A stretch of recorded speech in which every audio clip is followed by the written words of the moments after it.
Assalomu alaykum. Demak, ko'pchilik o'quvchilar ishlolmaydigan eruvchanlik masalasiga doir quyidagi masalalarni tushuntiramiz.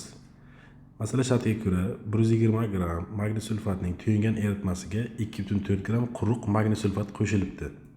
Demak, e'tibor qilasiz, rasmga mana chizib qo'ydim. Idishga qarasangiz 120 gramlik to'yingan eritma bo'lgan, tebir haroratda deb olamiz.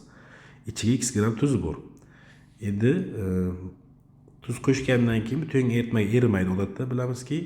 Lekin uni qizdirsak, teg haroratga chiqarsa agar, demak, qo'shimcha qo'shgan tuzimiz eriydi.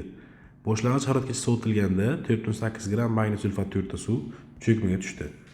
Demak, bu qo'shilgan tuzni teg haroratga ko'targan paytimizda eritma endi 120 edi.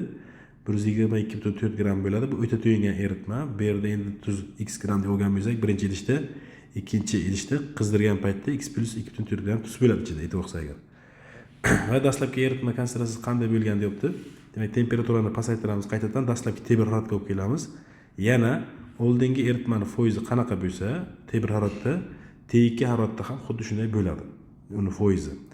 Buning uchun eritma o'zidan kristallar gidratni mana ko'rib turibsiz. Magniy sulfat 4 ta suv kristallar gidratni 4,8 gramni eritmadan chiqaraveradi. Qancha tuz qoladi desak, x gram tuz bor edi, 2,4 gram qo'shildi.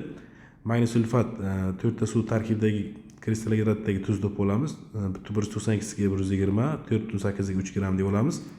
3 gram ayab tashsa agar qoladigan bizga oxirgi idishdagi tuz x minus 0,6 bo'ladi. Mana bu yoqqa yozib qo'yganmiz. Demak, x minus 0,6 tuzni massasini 117,6 gram qolgan eritma qolibdi bizga oxirgi idishda.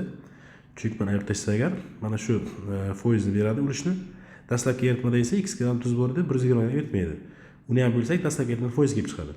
Mana shu birinchi idishdagi tuzni foizi bilan oxirgi eritmadagi tuzni foizlari bir xilligidan foydalanib mana shu quyidagi tenglamani tuzib oldik. Va tenglama yashasa agar x imiz 30 chiqar ekan, endi dastlabki eritmada x gram tuz degandik, ya'ni 30 gram chiqdi. Eritma 120 gram ekan, bo'lsak 100 ga ko'paytirsak agar 25% chiqadi. Demak, to'g'ri javob C bo'ladi.